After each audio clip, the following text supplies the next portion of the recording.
Hello and welcome to another edition of the CSC Chat. I'm your host, Ethan Stray. Joining me today is none other than Ed Cito, who was a medic in the Army and now serves as a pastoral intern at the Chadron Church. Ed, thank you for joining us today. Thanks for having me on, Ethan. What did you do as a medic in the Army? So I actually wasn't a medic. I'm a physician assistant, so I was a medical officer. And I went to college at Chadron State. I finished in 2006, so very familiar. I haven't spent a lot of time in Miller Hall, but very familiar with college. I went to the University of Nebraska Medical Center and finished my training there in 2008. And before I finished at the Med Center, I commissioned in the U.S. Army as an officer. And so I was a physician assistant, and I was placed in a Stryker Cavalry Squadron, which is a combat unit. And so I did medical support for a combat unit, and I worked in the Army from 2009 through 2012 on active duty. What do you do as a pastoral intern? So pastoral intern is essentially like a residency for a pastor.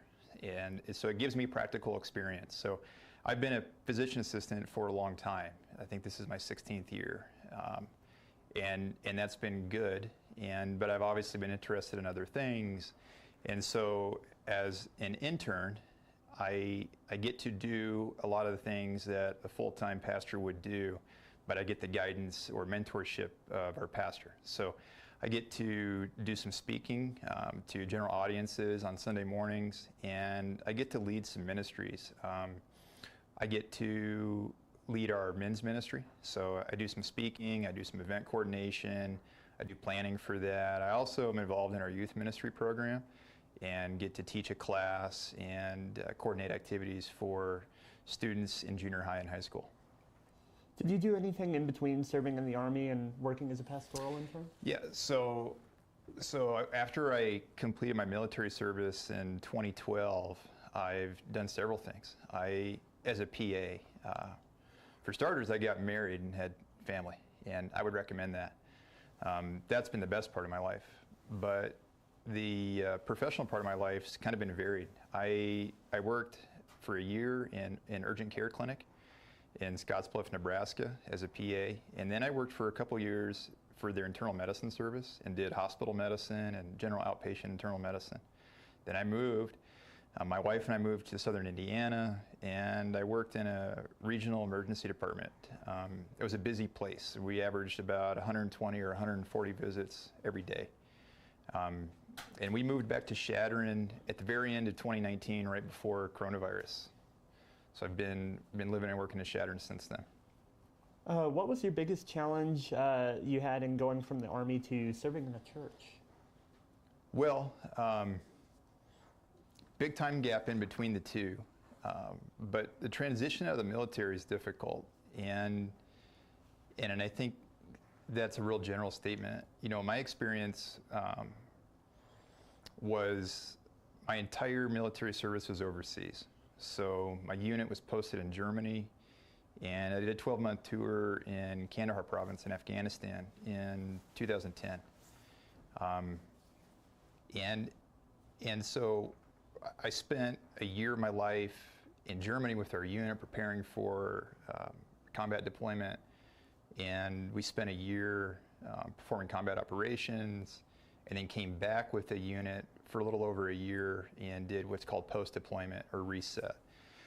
But I spent that whole time overseas, and so when you join the military, and I don't have any experience in any other branches, but it's a different lifestyle. It's a different culture completely. So, you know, I was in a new culture. I was a civilian. I was a student. Right? I went directly from student life to professional life, but my professional life was in the military. So I was new in the Army, I was new as a PA, and I was also in a different country. And then there was technological advancements that I missed out on in those several years when I was overseas. And so when I came back, I had to reorient out of the military, back to being a normal civilian, right? New professional environment, and a new country. And it was a different country because I was gone from 2009 through half of 2012.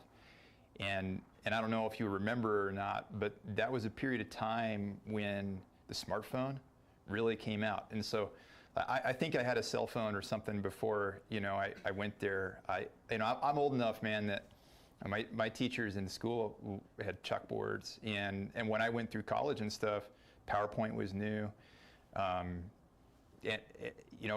Guys here at the college still had overhead projectors, and they do the overhead thing in some of my science classes. So that was all going on, and when I came back, everybody had smartphones. And culture is different because of the smartphone, and that was a strange thing for me to try to figure out. Everybody was talking to each other differently, so communication is different. Seems like people's priorities were different. And so that was different. So it was like my own culture as an American was different, not just professionally, not just stepping out of the military. So there was a lot of changes. And each one of those has its own distinct challenges. Specifically coming out of the military is, and I probably won't even be able to explain it very well to you unless we really tried to tease it out, but it's really hard to explain.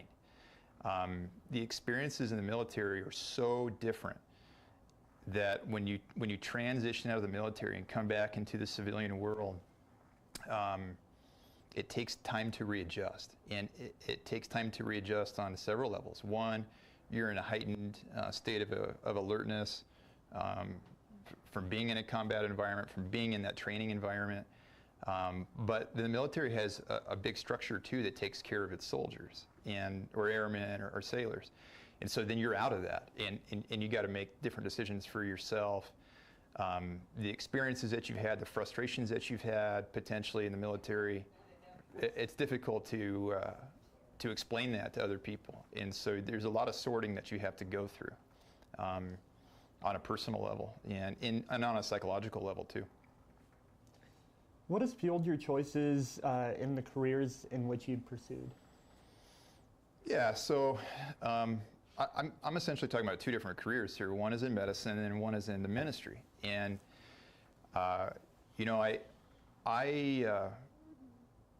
that's a good question.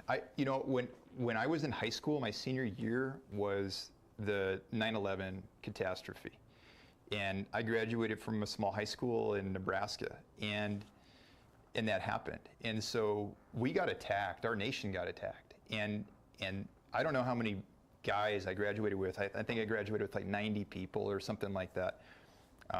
But I think 10 or 11 of us guys served in the military at some point, whether they enlisted right away or did it like I did and went to school first. And I actually wanted to enlist in the Marine Corps, and it wasn't compatible with what my family wanted. And so I ended up going to college instead. And so I always kind of thought in my mind, hey, I want to serve in the military. And so I did it on the back side of school instead of the front side. And my friends that enlisted right away had far different experience than I did. My experience in the military was generally positive. And so some of the guys that did it differently, I think, had generally negative experiences. But that motivated me to think about the military. I went to school here and enjoyed exercise sciences. I was interested in sciences and biology and thought, hey, I need to study to be some sort of a healthcare professional. And I thought I was going to be a physical therapist.